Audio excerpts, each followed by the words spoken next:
Good afternoon, everyone.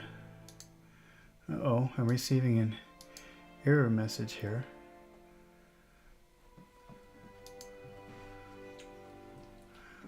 Okay. I'm having a little problem. Okay, sorry. Hope everyone's doing well today. This afternoon, I'm reading part of Volume 1 of a series called The People's Bible. And this is just sort of a companion, I guess, to the Bible, because I want to read the entire Bible live online like I'm doing now. But instead of just directly reading it, I want a little inspiration, a little context, so I'm starting with something as a sort of warm-up. So this first volume is dedicated to the book of Genesis, and when I'm finished, then I will read the book of Genesis, and I will keep going in that way. This is an old book. This was written in the 19th century, I think the late 19th century or early 20th century. So, but I guess it's a pretty famous work. It's very big, very long. So let's read a little bit from this today. And the title of this section is called The Ground. And it starts with a quote from Genesis 3:17. Cursed is the ground for thy sake.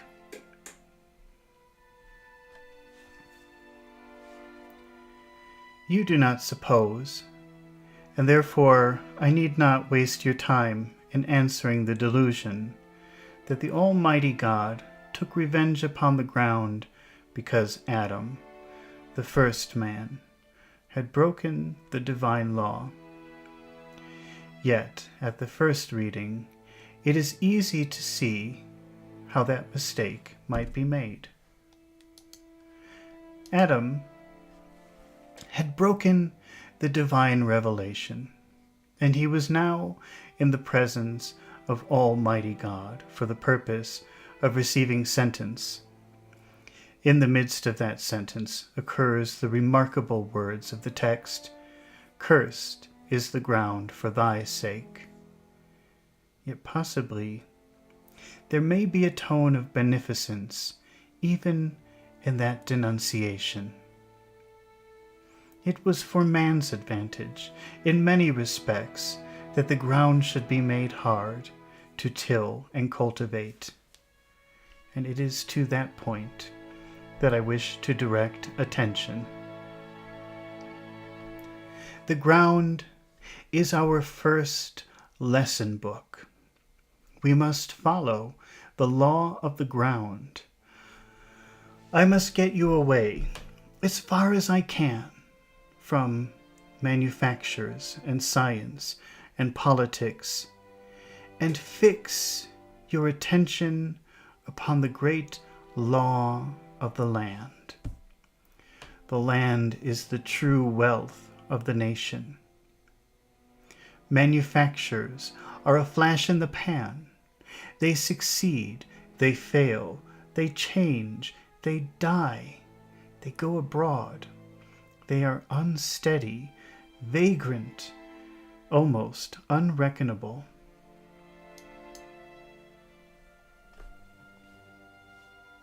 Rising or falling now and then, but the stability, the wealth, the greatness of a country is the land. Where agriculture is bad, manufactures cannot advance. Where farming is poor, the jeweler cannot live. Have you fully considered the moral meaning of this, or have you lived all your time in the city and have not known that there is a great place called the country, and that London would go down if the land went down? Not only is the land important in that political and economical sense, but, and this is the point to which we must specially come, the land is a grand lesson book. Study the law of the land and agriculture And let that be your first lesson in the cultivation of your own life. If you have been taking your lessons from the Book of Manufactures, I do not wonder at your being sometimes ill-regarded, ill-regulated, and ill-behaved. If you have been making politics your model and standard, I do not wonder at your being all twisted and gnarled and ill-conditioned wholly. You should have lived on the land. Let us hasten to the green fields and teeming plains, and learn what we can of God's great law of true and abiding progress. A man does not cultivate the land to any great extent simply by waving his hand majestically over it. It is a curious land. You would have thought that a man with 6 diamond rings upon his fingers would have subdued the land and made it bring forth anything he wished to produce by waving majestically several diamonds across the astounded meadows. Yet that is exactly how some persons wish to live. They do not want to give the quid pro quo. They do not want to pay fair and square on the world's counter for what they get. They wish to throw up the window and call Fortune and say, "Fortune, obey me, lay your gold here, and go and get more and bring it also." There are certain very grand persons who wish to live well and yet do nothing in return. That is not the law of the land. That is not the first lesson that is written in the great ground book. The land says, "If you want anything out of me, you must work for it." I answer labor. I respond to industry. I reply to the importunity of toil. That is the great law of solid progress, plowing, digging, harrowing, rolling, watering, and then the sickle and the gardener. You wanted to get your living, you remember, without ever putting your coat off, and the ground will not be tilled by men who go to it with their coats on and look around and wonder whether they were called to labor, why they were called to labor.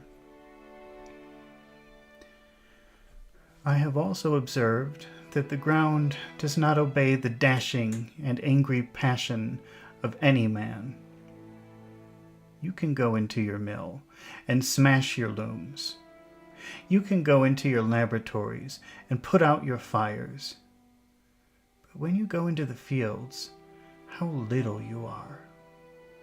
The green field does not turn white, though you curse over it till you foam again at the mouth. You cannot get usefully into a passion with old grandame nature. You can spur a horse. You can goad an ox. You can lash a dog. What can you do with old Mother Earth? Suppose now you should jump 20 feet into the air and come down again, bang on the ground. What would happen? Nothing to the earth. If anything did happen, it would happen to the foolish jumper. This then is my first lesson book. If my horse, if my ox, if my dog do not as I want them to do, says the angry man, I make them. And then with his blood boiling hot, he goes out into the fields, and he can do nothing. The ground says, "If you want to do anything with me, you must do it with hopeful patience."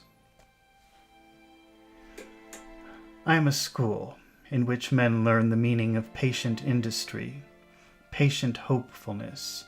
I never answer the anger of a fool or the passion of a demented man. I rest. We cannot compel nature to keep pace with our impatience. Man cannot hasten the wheel of the seasons. Man cannot drive nature out of its calm and solemn movement.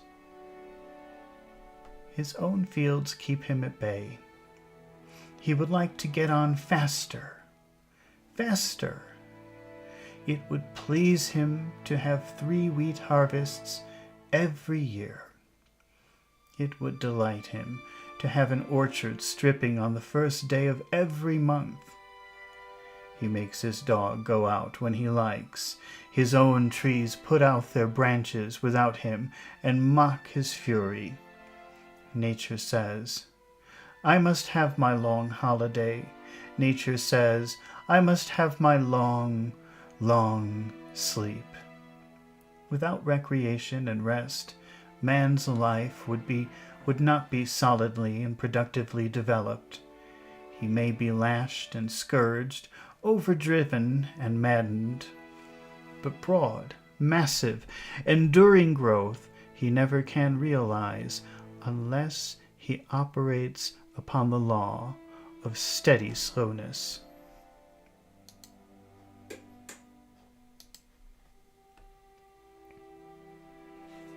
Such is the great lesson of nature. We sometimes think we could improve the arrangements of Providence in this matter of ground.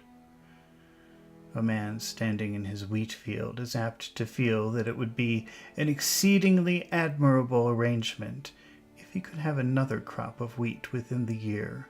He thinks it could be managed. He takes up the roots out of the earth and says, "This will never do. Why, I have lost my year herein. Now I will command the ground to bring forth another crop." And this agricultural Canute, having waved his hand over the fields, is answered with silence. This must be your law of progress. There is the very great temptation to hasten to be rich. I see a man in yonder corner, not half so able as I am, never had half the education I have had, and by a lucky swing of the hand he makes 10,000 pounds, and I am laboring at my mill, or at my counter, or in my field, and I am getting very little, and very slowly. I look in the other corner and see exactly such another man, and he too, by a lucky twist of the hand, makes 10,000 a year, and I never make one, by long, patient, steady work. I know what I will do. I will put off this old laborer's coat, and buy a new fine one, and go and join these men, and do as they do, and I will have 100,000 pounds in a month, and horses, and carriages, and estates. And I will not go at this slow snail pace any longer. Why should I? I go, and I fail, as I deserve to do. Society never could be built upon the action of such men as have now been described. They may be doing nothing dishonorable. They may be acting in a very proper way. There are no laws that have not exceptions attached to them. I broadly acknowledge the honorableness of many exceptions to this law of land-like slowness of cultivation and growth. But the solid, everlasting law of human life is labor, patience, expenditure, hopefulness, little to little, a step at a time, line upon line. And if you trifle with that, If you trifle with that law, you will bring yourself into a state of intellectual unhealthiness, into a condition of moral exaggeration, and you will labor upon wrong principles and reach by rapid strides unhappy conclusions. Still, there is a great temptation to hasten to be rich, to be learned, to be great in some way or other. We are impatient with processes. We like the conjurer, and yet, young men, young citizens of London, the law of progress is steadiness, getting up early in the morning and going at it all day. Nil desperandum on the banner, and Excelsior the burden of the song. I know you heard of that runaway boy from your town who went out and by some happy stroke of fortune, as he called it, made £1,000 and laughed at the whole concern and asked you how the old fogies were getting on at so-and-so. That was an exception. I do not know the value of it, because there has not been time to test it. But the law, solemn, grand, sublime, divine, is the law of agriculture, the plough industry, patience, works and faith, as well as faith and works, and contend hopefulness and belief that the harvest will be more plentiful than the seed time. Thus I see God stooping and writing with his finger upon the ground, while we students stand before him in dumb amazement, wondering at the tracery of his finger. And when he erects himself and withdraws, behold, the Bible he has written. Behold, the husbandman waiteth for the precious fruit of the earth, and hath long patience for it until he receive the early and latter rain. That is the first verse he has written for you in the dust. Another, still he speaks, still he writes, and this is the reading thereof. Be not deceived.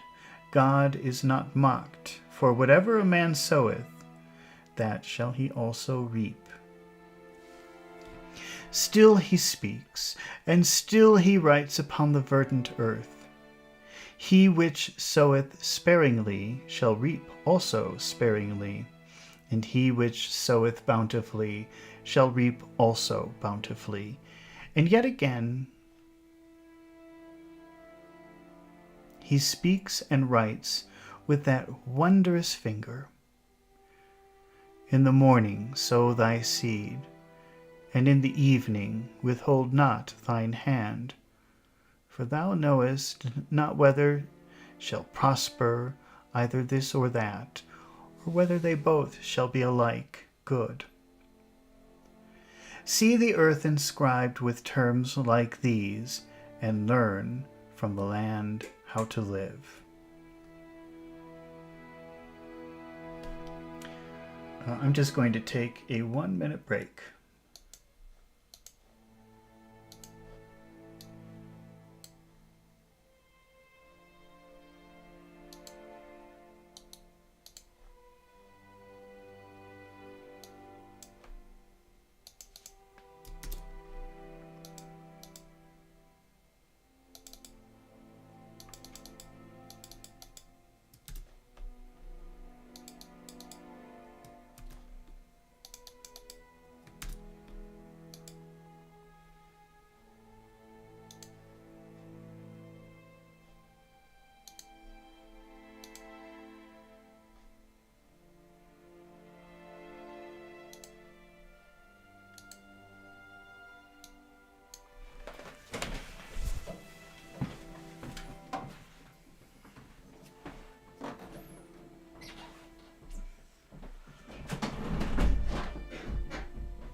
All right.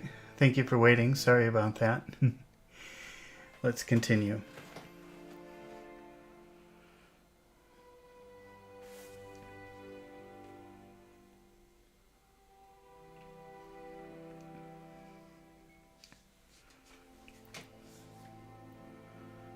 All these analogies and illustrations lead up to the great truth concerning spiritual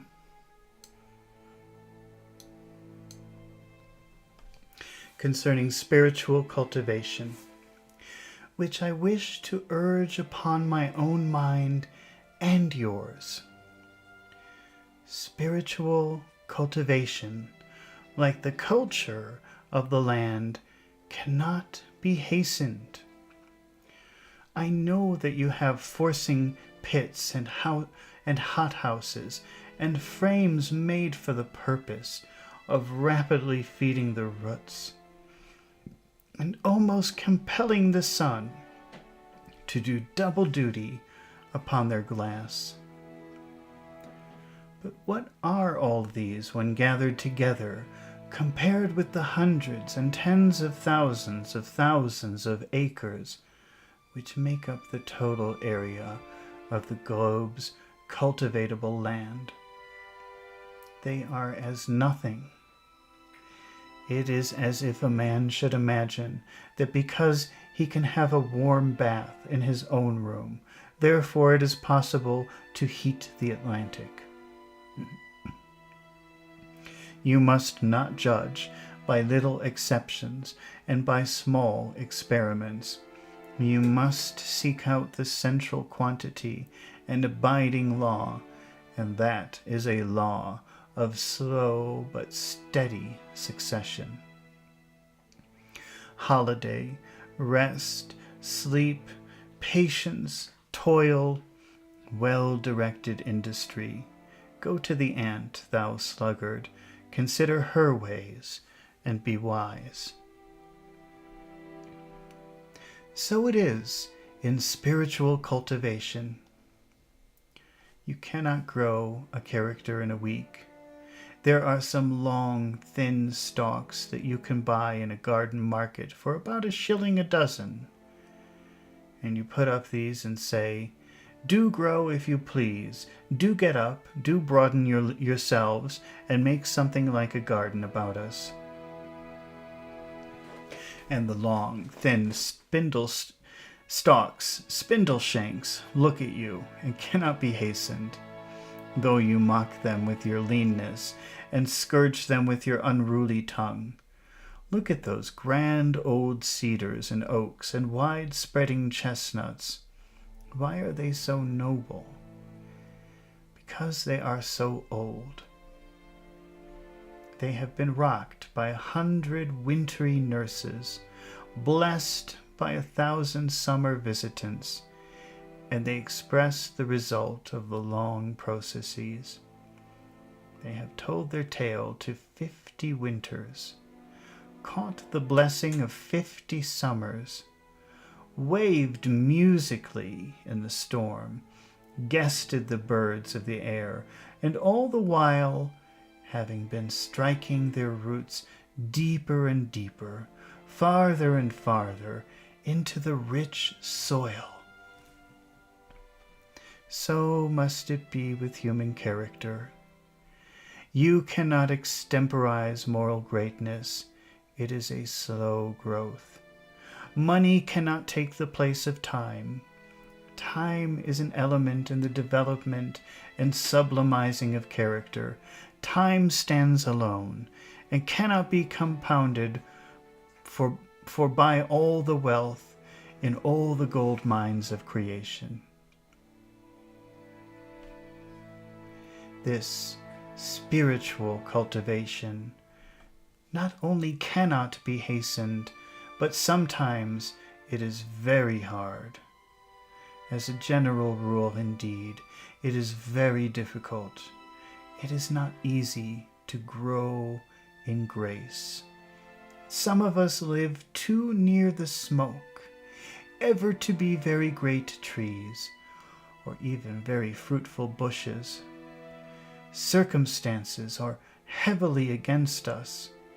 We are not placed in favorable localities or under very gracious conditions. The house is small. The income is little. The children are many and noisy. The demands upon time and attention and patience are incessant. Health is not very good and cheerful. And temperament is a little despondent and very susceptible to injurious influences.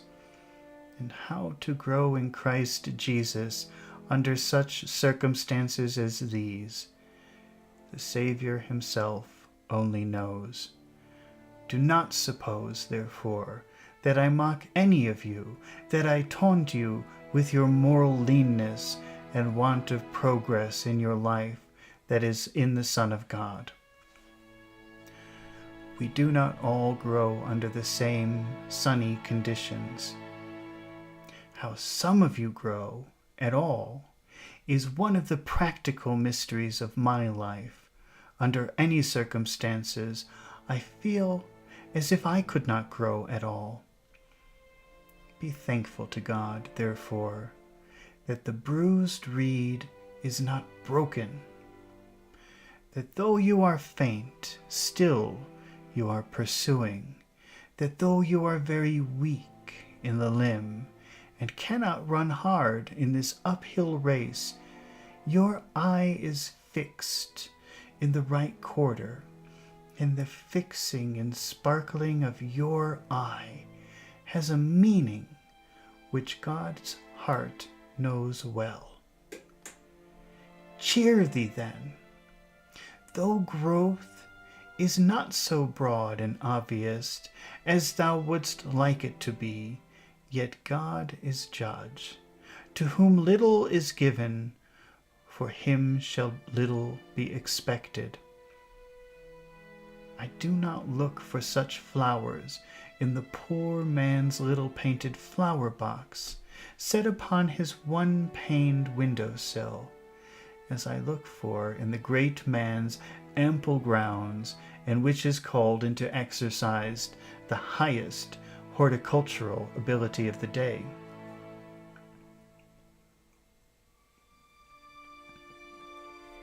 Yet, and blessed be God, this is the supreme proof, yet nothing is lost that is meant in the way of moral growth and progress.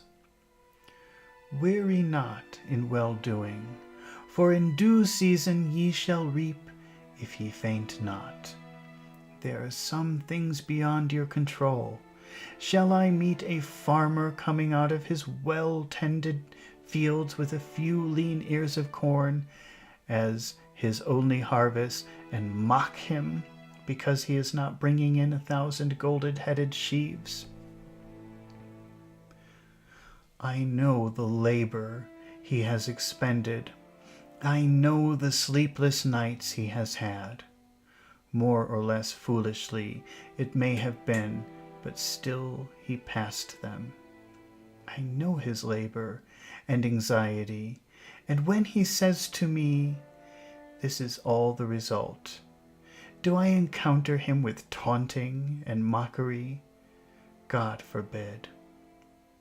So when I see some of you come out of your long moral labors, your many prayers and tears, your strong and urgent desires to be better men, and you say, "Look here, this is what we are, not worth looking at, so mean, so ill-favored, so blighted." Am I the man, as Christ's minister, to laugh at you and mock you?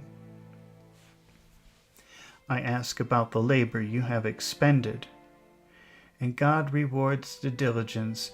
God has regard to the spirit. God knows what we mean. He interprets the set and stress of the will, and if we would have built a temple for him, though we have not laid one stone upon another in its real erection, He takes the purpose of the honest heart as the execution of the industrious hand, and writes in his book that we have built temples in his name.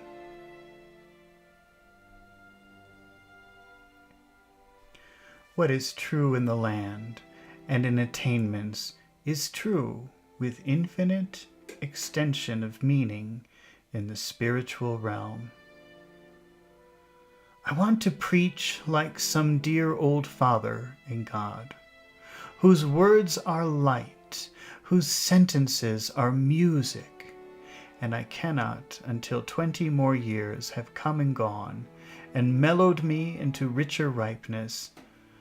I want to sing like some voice that makes the air melodious, and I cannot unless I practice hour after hour every day and obey the discipline of the severest and yet gentlest teachers. I want to be massive, noble in all truthfulness, and brilliant in all moral splendor, and I cannot be until long time has elapsed. The path of the just is not a flashing blaze that comes and goes. It is as the shining light, shining more and more unto the perfect day. Walk by the same rule, mind the same thing, persevere, go on, never stand still, till the Master appear. Be this your purpose, and God will do the rest. Okay, well, that was the end of the second part, or the first part. Now, there's another section here called The Early Family Life, and because this was short, we'll continue reading it, but I'm just trying to fix something here. I don't know if I can fix this.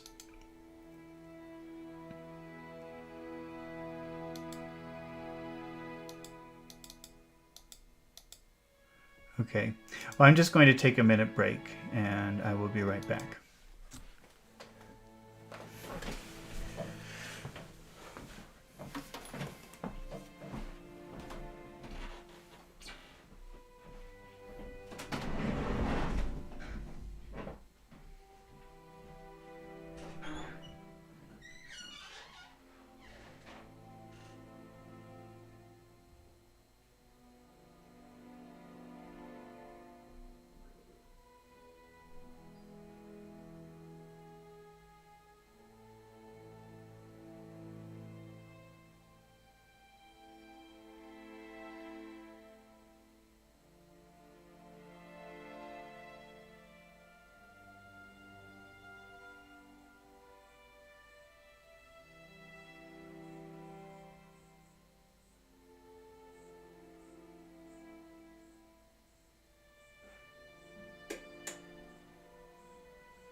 All right, let's continue with the next part.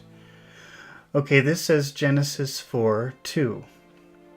And then there's a quotation which says, "And Abel was a keeper of sheep." And then the title of the section is called Early Family Life.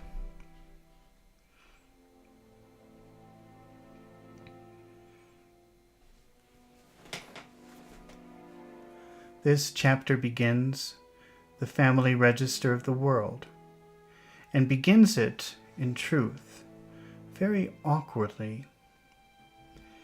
Eve said that she had gotten a man from the Lord, but the man soon showed the contrary supposition would have been sustained by a higher probability, for it would seem from Cain's spirit and conduct that the Lord had next to nothing to do with him. He took quietly, however, to his father's trade, and the three of them lived a dull, narrow life in some place now undiscoverable. A dull life, truly.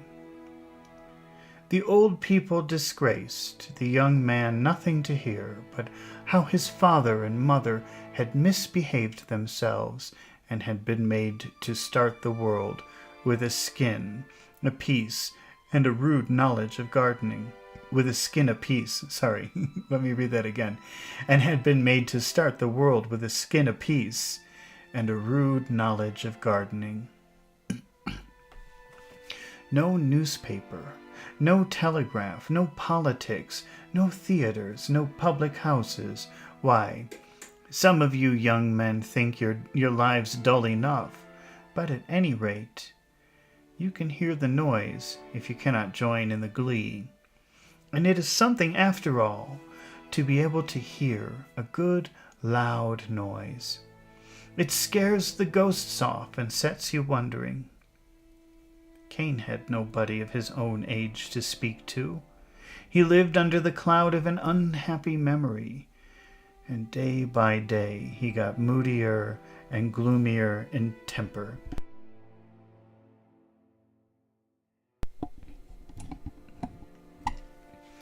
When Abel was born, his mother did not say he was from the Lord. She kept a silence full of meaning upon that point.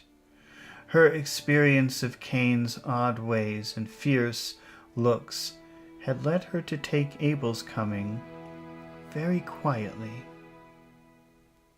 For if the one had led her such a life, what would two of them do? So Abel came almost without a welcome, and Adam set him in due time to a new business, for no more gardeners were wanted just then. You know what became of Abel. Cain killed him, as many elder sons are trying to kill their younger brothers today.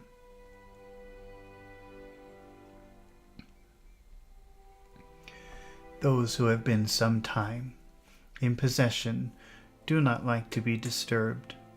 Elder sons begrudge their wooden horses and their other toys to their baby brothers nowadays, and pinch those baby brothers and grin at them unlovingly on the sly. Even in your nursery, my friend, though you think your little ones are angels, the latecomers have a hard time often, for there is an unwritten law in primogeniture and an unwritten law of knuckles. Your Cain has bitten your Abel many a time when you were not looking, and has been grimly glad when the unlucky baby has had his fingers jammed in the nursery door. Cain was not without a kind of religiousness, remember. He did go to the unroofed church sometimes, but he went so unwillingly, so slouchingly, so coldly, that it was no church to him. He begrudged the few roots and fruits that he took, just as we begrudge the weekly offering and therefore God. Let him take them home, just as he would do if he could get secretly at the box. God takes nothing from our unwilling hand. He loves a cheerful giver. He will take 2 mites. He will take a cup of cold water. He will take a box of ointment, if given gladly. But none of your grudging, none of your dropping a penny as if it were a half-crown, none of your grunting, none of your porcupinishness. All must be free, glad, honest, open, and joyous. And then the fire will come down and take back to heaven the gift of your love. Abel was religious in the right way. He gave the best. He gave the best he had, with an open heart, and the Lord said, "Of such is the kingdom of heaven." Now, observe if you please, for it will help you through your whole life, that brothers are not necessarily akin. The greatest contrast I have perhaps ever known have been between brothers. Yes, they have utter strangers to one. They have been utter strangers to one. Another have been these very brothers. Let me read that again. Yes, they have been utter strangers to one another, have been these very brothers. And if you think of it, the thing is reasonable enough. The human family in all its bearings is one. Human nature is not incoherent, but consolidated. We live in flats, and think that one flat has no connection with another. That is our foolish and ruinous mistake. Your brother may be on the next continent. Your mate heart may be a stranger you have never seen. Cain and Abel were not akin. Cain did things with his hand. Abel did them with his heart. Cain flung his gifts at you, and if you did not catch them, so much the more pleased was he. Abel gave them with a hearty love, and was sorry he had not more to give. So Cain killed Abel, and will kill him to the end of the world, spite all of the preachers and moralists, but now in a cunning enough way to escape the gaoler and the gibbet. Gaoler. I'm sorry, I'm just going to look up these words, gaoler and gibbet, because I have no idea what that means. Gaoler.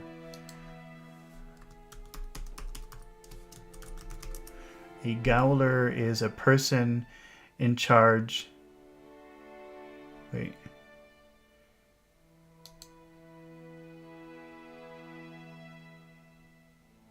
Oh, I guess it's an old variation of jailer. And it's even pronounced jailer. Okay. All right, so the gaoler and the gibbet. Let's look up gibbet. I wonder if it's gibbet. A gallows. Place where you hang someone. Okay. How is he using that? So Cain killed Abel, and will kill him to the end of the world, spite all the preachers and moralists, but now in a cunning enough way to escape the jailer and the gibbet. But he will kill him. The man who lost the prize for which his essays was written will kill the man whose essay was accepted. He will sneer at him, and sneer may be murder, and a sneer may be murder. The man who lost the election, being defeated, not disgraced, will kill the man who got in. He will shrug a shoulder when his name is up, and a shrug may be homicide. You and I may have killed a good many people, and a good many people may have tried to kill us. They will take away our trade. They will say unkind things of us. They will close an eye or pucker a lip villainously, and then dry their mouths as those who have been drinking in secret. It is very horrible. It smells sulphurously. Hell cannot be far away, and we are not to windward. Some people are very curious to know what these sacrifices were, and gray-headed commentators who ought to have known better have spent no end of time in trying to gratify their idle curiosity. Some have thought that the virtue was in the thing taken, as if that could be. No, You must find out what the heart is, what the motive is, and the will is. A broken and a contrite heart, O God, thou wilt not despise.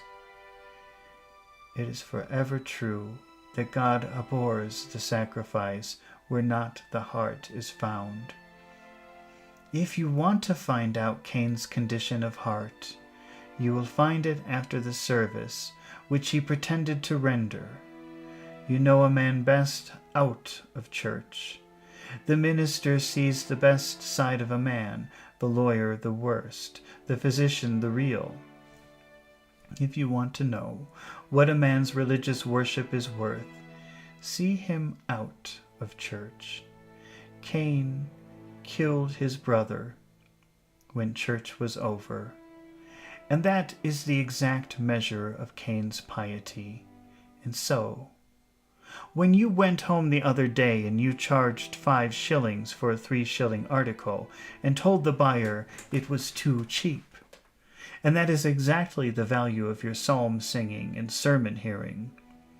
You said you enjoyed the discourse exceedingly last Thursday, and then you filled up the income tax paper falsely, and you will be judged by the schedule, not the sentiment.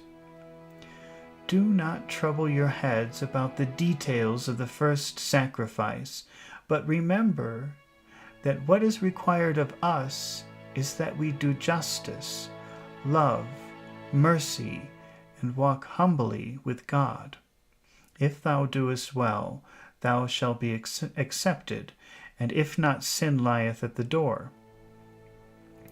Cain killed Abel, and then said he did not know where he was, and pettishly he asked, Am I my brother's keeper? How sins go in clusters, murder, lying, selfishness, all found together in this incident. But blood makes itself heard. You cannot wash out the deep stain. All human blood is precious. There is not a drop too much of it in all the earth. It is a fountain that rises close by the throne of God. Slay a child, and the law of civilization will seize you and kill you with a holy sword. He that sheddeth man's blood by man, shall his blood be shed. This is not a question of capital punishment in the vulgar sense of the term, but of capital punishment in its high and eternal necessity. Capital punishment, in our sense of the term, was not inflicted upon Cain, but in the fullest and deepest sense his life was fortified to the inexorable and righteous law. Capital punishment is the doom of all sin.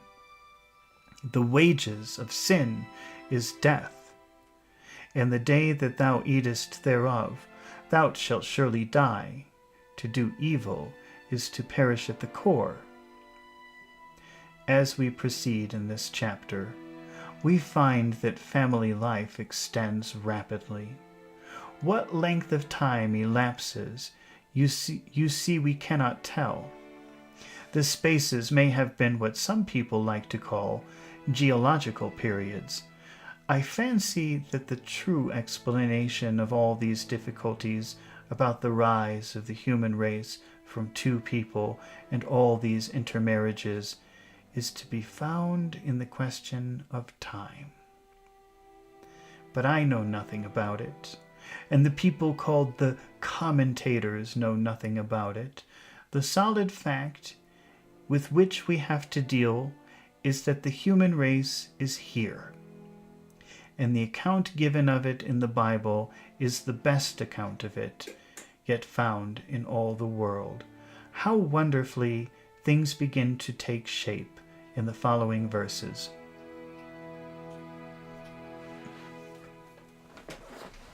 And Adda bare Jabal. He was the father of such as dwell in tents, and of such as have cattle, and his brother's name was Jubal. and he was the father of all such as handle the harp and the organ. And Zillah, she also bare Tubalcain, an instructor of every artificer in brass and iron, and the sister of Tubalcain was Naamah. Heretofore we have had rural and pastoral life, and now we advance to manufacture and art. Man is awakening, and he demands more than he has yet had. It is the divinity that stirs within him. Jabal developed cattle and got men to live in tents. Having a taste for architecture and order, Jabal made musical instruments, as harps and organs. Tubalcain wrought in brass and iron. A grand thing it is for a man to see that his trade is from God. The organ builder is quite as much the creation of God as the sermon builder. Your spinning and weaving and compounding are all from heaven. We are fellow workers with God. The divine meaning is that this earth and all belonging to it shall be developed to the highest possible point.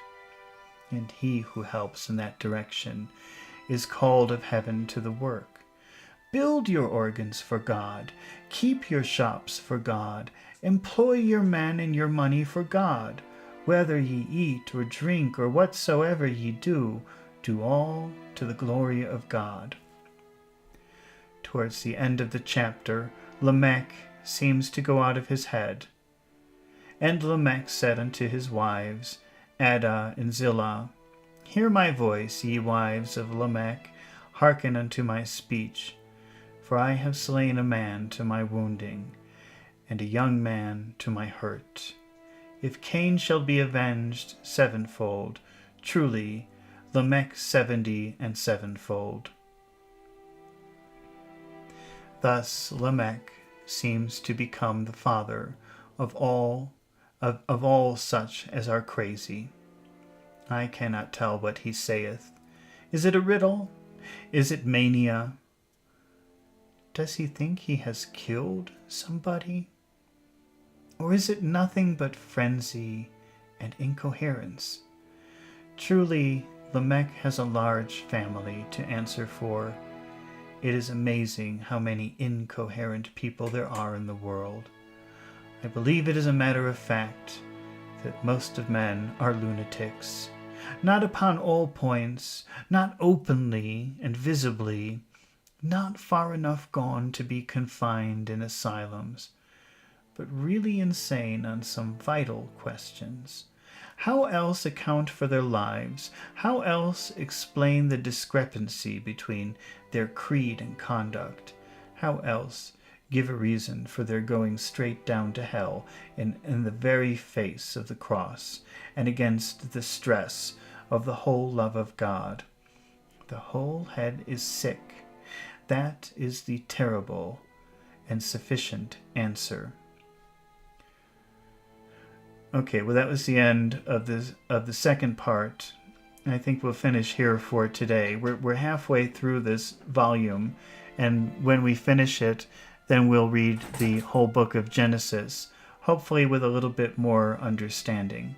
Well, thank you for listening today. Thank you for watching, and I hope you return when we continue reading Volume 1 of the People's Bible, which is called Genesis.